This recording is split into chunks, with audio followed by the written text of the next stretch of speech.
Alors, peut-être Adam, Oui. Monsieur le Président, Adam voulait juste réagir rapidement. Oui. Pour Adam et pour le Président, réaction vraiment rapide. Juste 30 secondes.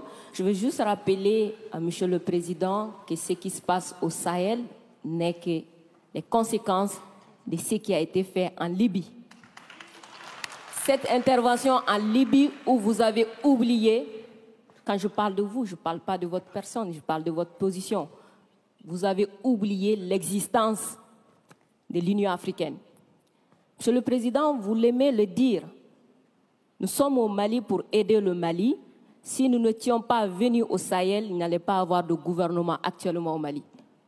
J'ai envie de vous dire que si ce n'était pas les Africains, il n'allait pas avoir de France aujourd'hui. Nous sommes liés, nous sommes liés, nous sommes liés. Arrêtez de dire que vous êtes venus nous aider. Non, parce que le terrorisme ne menace pas que le Mali. Vous êtes aussi menacés. Arrêtez de nous culpabiliser sur une position de victime. Mais Adam, je ne vous culpabilise pas. Monsieur le Président, je n'ai pas terminé. Je ne vous culpabilise pas. J'essaie de restaurer justement un dialogue réciproque et de respect. Oui. On n'est pas là simplement pour nos intérêts quand on arrive au Mali en 2013. C'est un fait.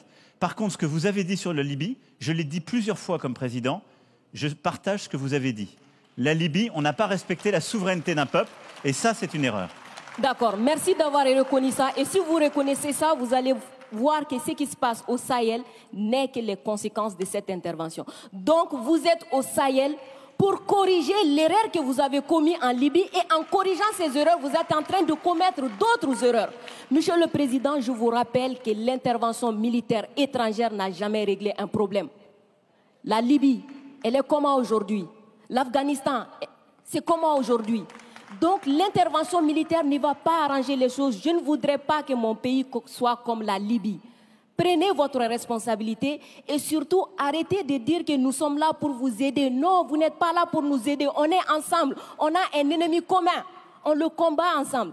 Et pour finir, ces sorties ces derniers jours entre vous et les autorités maliennes, c'est juste une honte. Parce que c'est une honte. Vous avez le même ennemi et l'ennemi, il est grandi. L'ennemi, il prend de l'ampleur dans ça. Adam, dites-leur. Faites-moi plaisir. Dites-leur. Du coup, arrêtez ça. Arrêtez ces discours paternalistes. Dire que nous allons vous aider, nous allons... Non, nous n'avons pas besoin d'aide. Nous avons besoin de coopération. Nous avons besoin de partenariat. Et nous sommes liés par l'histoire, mais nous sommes liés par les dangers. Nous sommes liés par les défis. Mais je suis 100% d'accord avec ce que vous venez de dire. Mais après, vous ne pouvez pas me dire... Vous ne pouvez pas couvrir les propos inacceptables qui ont été tenus par des gens qui, eux, n'ont ni la légitimité ni la légalité pour eux. Or, ils ont tenu des propos inacceptables. Non, mais je vous le dis. Et vous ne pouvez pas me dire, on doit avoir un dialogue équilibré, réciproque, et me dire, dès que je vous parle avec le cœur et que je vous dis la vérité, je serai paternaliste. Je ne suis pas paternaliste, je suis sincère. J'ai droit à la même sincérité que vous. Me demandez pas, dès que je dis la vérité, je serai paternaliste. On ne va jamais s'en sortir.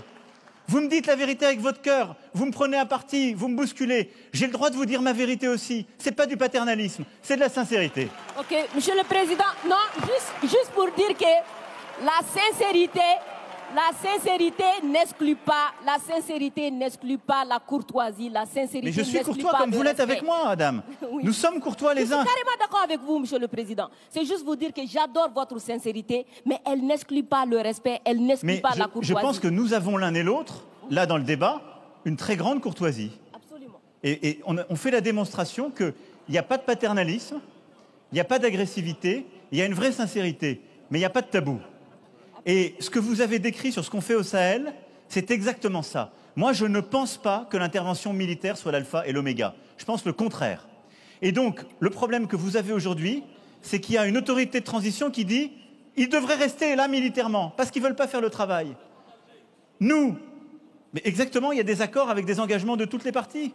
Et donc, nous, on est là pour la sécurité, mais à côté de ça, depuis 2017, on a l'Alliance internationale pour le Sahel, qui est de l'aide au développement avec la Banque mondiale, l'Allemagne, tous les pays, justement, européens et autres, qui est cet investissement solidaire qu'on a dans la région.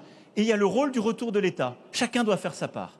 Et plus vite le reste est fait, plus on peut se retirer militairement, ce qui est beaucoup mieux. Parce que je vais être clair avec vous, je partage totalement la finalité jamais une intervention militaire ne remplace le travail d'un État. Jamais.